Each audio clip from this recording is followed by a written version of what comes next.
Hey, sports porters and Sixers fans, welcome to 10-9-8-76ers playoff talk. Well, the boys got the job done. Into the hostile environment of Madison Square Garden, the Sixers needed a win to stay alive, and they got it.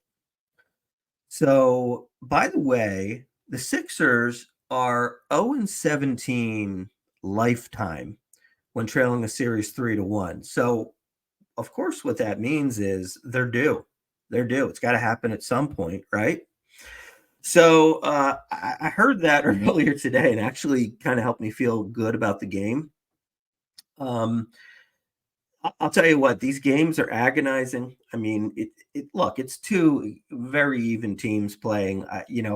I'm not entirely sure, but I bet the amount of points scored is identical or within a couple points in these games. Um, the Sixers get the win 112 to 106. They came back from being down 10 in the second half, but really impressive. The star of Tyrese Maxey. That's what we got to see tonight because the Sixers, I believe they were down 7 or something like that, or maybe down 6.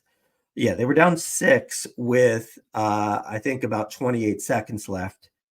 Maxey hits a 3 and gets fouled, hits the free throw. They're down 2. They foul Josh Hart. Josh Hart goes to the line, misses 1, hits the second. So Sixers are down 3. There's about I'm going to say 12 seconds left to go. Maxey brings it up court, and I guess he just felt like, hey, I don't have anybody in front of me here. I'm just going to throw it up. Hits a logo 3. I mean, maybe 5 feet inside of half court. Logo 3, 8.1 seconds left. We're tied. We got a D up. Jalen Brunson, the Knicks' best player, gets the ball, goes down. Sixers play good defense. No foul, just missed shot. And we're going to overtime. Then in overtime, here we go again. Sixers immediately get down 5 points. Brunson hits a 3, and I think Brunson hit another 2. We're down 5, and you're thinking, oh, geez, right? Well, what happened from that point forward, I believe the last 3 minutes of overtime, the Sixers went on, I believe, a 15-4 run. Incredible game tonight. Looking forward to, we're going to have a game 6 back in Philadelphia on Thursday night. Let's talk a little bit about, basically what happened tonight. Now, I've been saying all series, we need Tobias Harris to play. I mean, not even play like, a max player, but, at least play. Put up, your average 17 points or 18 points this year. Give us that. Don't give us 8 points. Well, I'll tell you what. Tobias Harris, I mean, to me, he's been looking sort of disinterested this series, but he had a nice game tonight. And that's what happens. If you can get a game like this, 19 points, 8 rebounds, and assist, 3 for 6 from 3, 7 of 11 in field goals, so shooting at a high percentage. Plus, he hit 2 big free throws down at the end of overtime. That's what we need. That's not a third star, but that's a third player. Not a coincidence that he gives you that effort and they win the game tonight. But the real story, Tyrese Maxey, just incredible.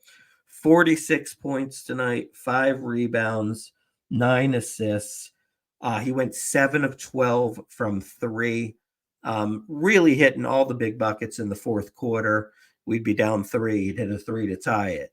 We'd be down 2. He'd hit a 3 to put us up 1. He was sensational tonight, and we needed him to be because Embiid, Embiid toughed it out. He didn't have a great offensive game. Now, it's kind of funny. It's like, we're talking about Embiid having a bad game, and he had a triple-double. So Embiid had 19 points, 16 rebounds, 10 assists. So he had a triple double, and the bottom line is, look, he was just gutting it out. So you got to give him his props. He almost played the entire game, and he's out there gutting it out. He's diving on the floor for a loose ball, calling a timeout when the Knicks still had a shot towards the end of overtime. So just great to see.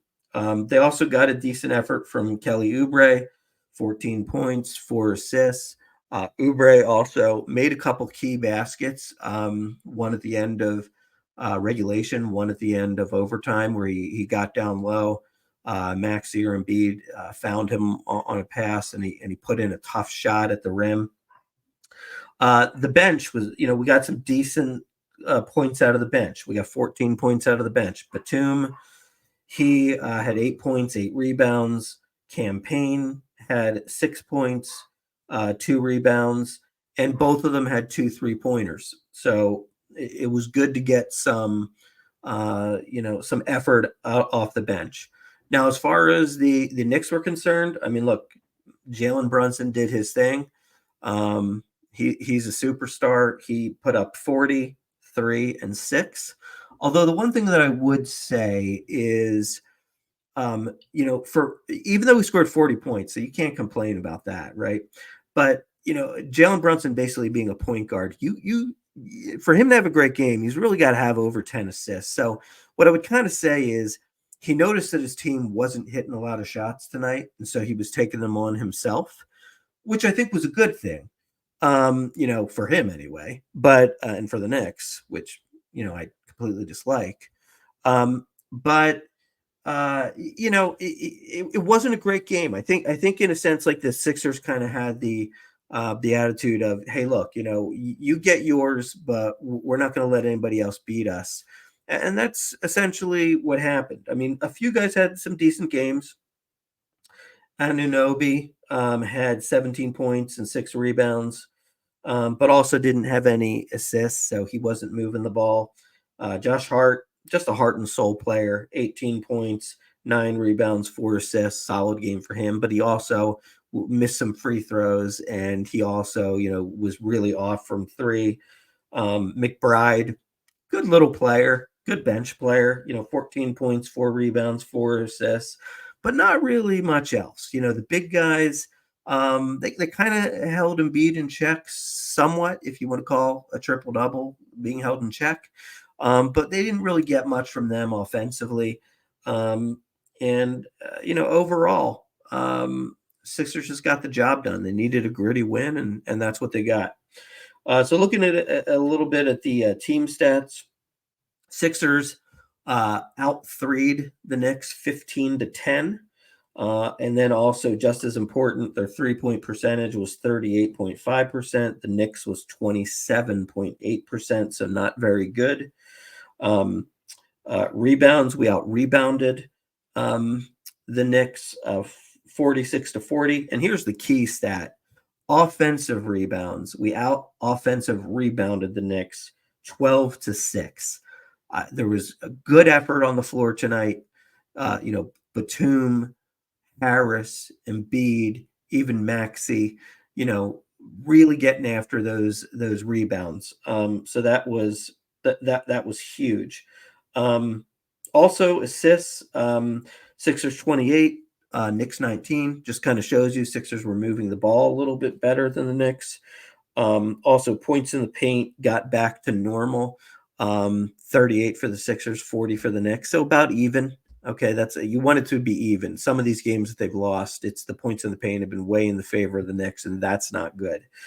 Fast break. A couple things that the Knicks did better than the Sixers in this game. They had 10 steals to the Sixers 5, and they had 16 fast break points to the Sixers 6. So, part of the problem that the Sixers are having in this series is just that. They've made some pretty bad turnovers, especially even too, like, late in the game. I mean, I know it's like Embiid is tired, and I think he had a lot of turnovers tonight. But just look, when you have a possession late in the game, you can't be like throwing it to a guy and then it goes to a defender or it goes out of bounds because like you're not in sync with what you're doing. I realize you're tired and I realize, the Knicks are a pressing team that really makes you make quick decisions and they're tough to play against. But at the same time, I mean, if we can cut down on the turnovers, this game's probably not, going to overtime. Um, but anyway, all in all, good to see the team come out and fight tonight.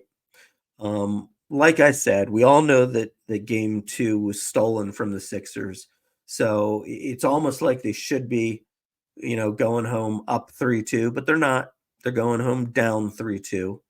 So we got to take care of business at home on Thursday night and then go back up to the Garden and hope that, anything could happen. One thing that was great, I will tell you, I mean, the Knicks fans are probably the most annoying fans in the NBA. The reality is like, look, it's New York. They got like a whole wealthy crew out there. And these people, I mean, look, they just go online and they spend the $3,000 a ticket to get a lot of people in the stadium, in the visitor stadium, and good for them. But it's not like a real Philly takeover, like with the Eagles or something. It's not like regular guys are going down and doing it. It's all stars and probably people that are related to stars and stuff like that.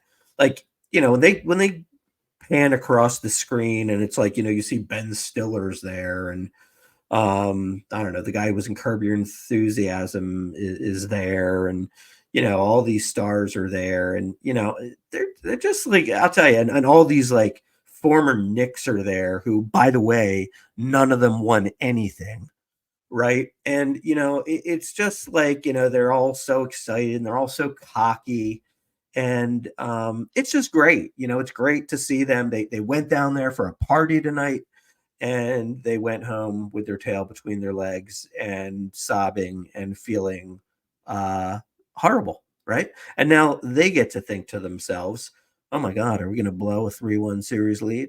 So good. Now look, the Grand Schwalbini still sees a hard road ahead.